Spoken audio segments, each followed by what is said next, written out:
我叫江南，是这部动画的主角。这个慢镜头主要是让大家能看清我的脸，接下来总会有一点追逐，一点打斗，外加一点点特效。至于反派，无关紧要了。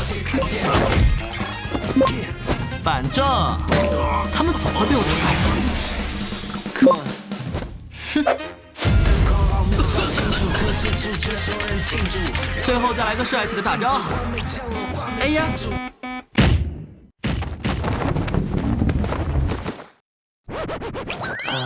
刚才忘了介绍。其实这部动画还有个主角，该你出场了，探探，开张！